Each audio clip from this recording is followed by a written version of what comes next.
नमस्कार, मैं हूं राहुल शर्मा। आप देख रहे हैं एसपी 9 न्यूज। स्वागत है आपका हमारे इस खास प्रोग्राम की शुरुआत बहुत बड़ी खबर से।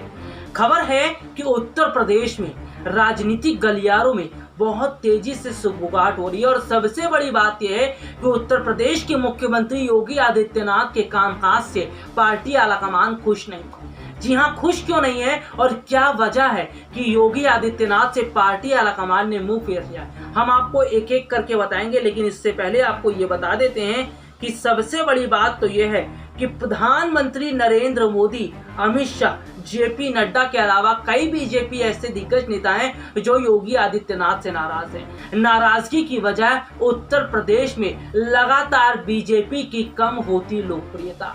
नाराजगी की वजह उत्तर प्रदेश के हालातों को संभाल पाने में योगी आदित्यनाथ की ढिलाई। आखिरकार चूक कहां हुई है और क्यों योगी आदित्यनाथ को अब मुश्किलों का सामना करना पड़ रहा है, ध्यान से सुनिएगा क्योंकि खबर बहुत अहम है और सीधा सीधा फर्क चुनाव पर पड़ता दिखाई दे रहा है। दरअसल अगर बात करें तो हाल ही में उत्तर प्रदेश के अंदर पंचायत चुनाव हुए।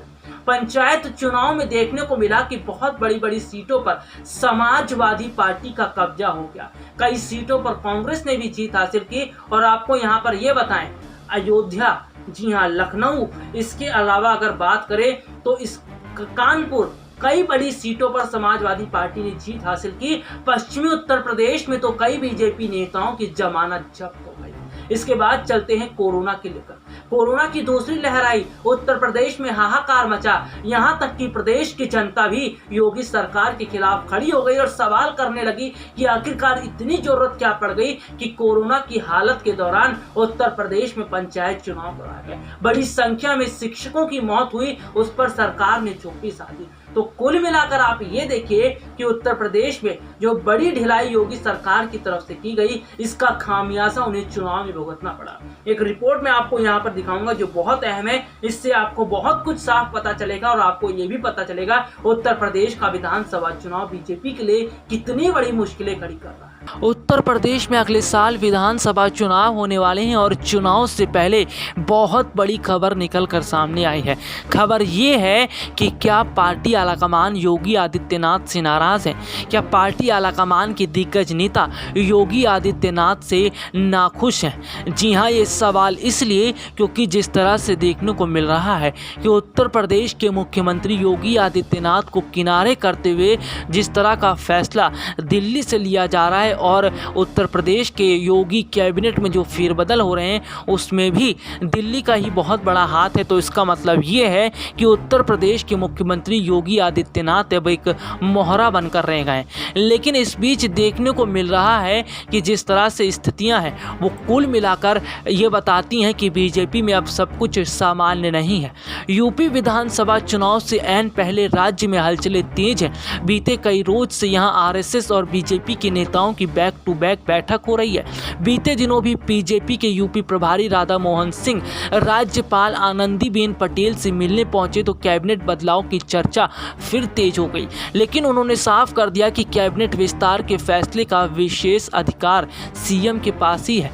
इससे पहले बीजेपी के महामंत्री बीएल संतोष भी 3 दिन के लिए यूपी दौरे पर रहे। इस दौरान उन्होंने मंत्रियों और विधायकों से फीडबैक भी लिया। इस दौरान कई नेताओं ने नाराजगी जताई, लेकिन जताते जताते कोविड मैनेजमेंट को लेकर योगी की पीठ भी थपथपाते गए।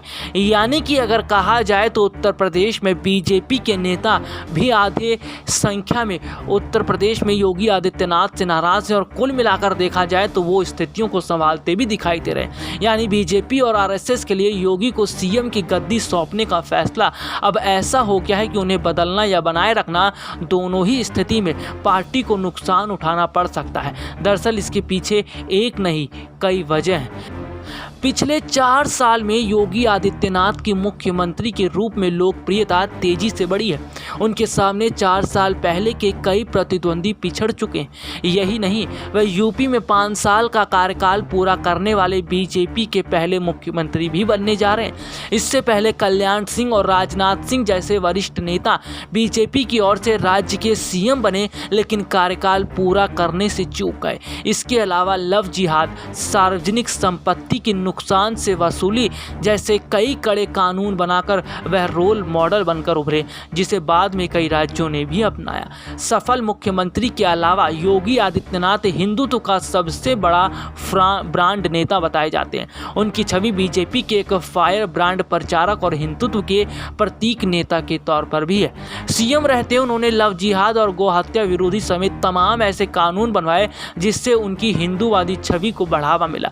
चुनाव के दौरान दूसरे राज्यों में गर्जने और हिंदुत्व को लेकर दिए बयानों से उनकी छवि राष्ट्रीय स्तर पर पहचाने जाने लगी। इन्हीं कारणों से योगी यूपी के सबसे बड़े फायर ब्रांड नेता कहे जाते हैं। लेकिन सवाल तो ये बनता है कि आखिरकार मनमुटाव चल क्यों रहा है।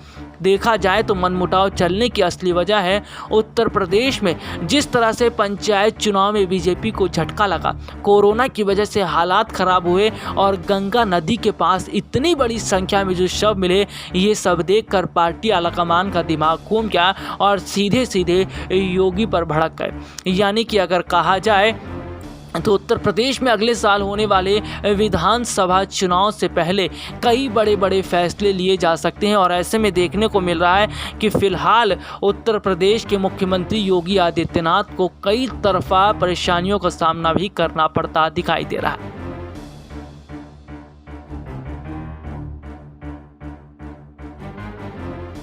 तो देखा आपने उत्तर प्रदेश के विधानसभा चुनाव में बीजेपी के लिए कितनी बड़ी मुश्किलें खड़ी हो रही है। लेकिन इस बीच अगर कहा जाए तो मंथन का दौर चालू है, मीटिंग्स लगातार की जा रही हैं और लगातार फेरबदल हो रहे हैं। जी हाँ, पद भी बढ़ाए जा रहे हैं और पद घटाए भी जा रहे हैं। ये देखा जा रहा है कि आखिरकार कौन बड़ी जिम्मेदारी संभाल सकता है, कौन नहीं। लेकिन केशव प्रसाद मौर्य की जिम्मेदारी बढ़ना तो तय दिखाई दे रही है।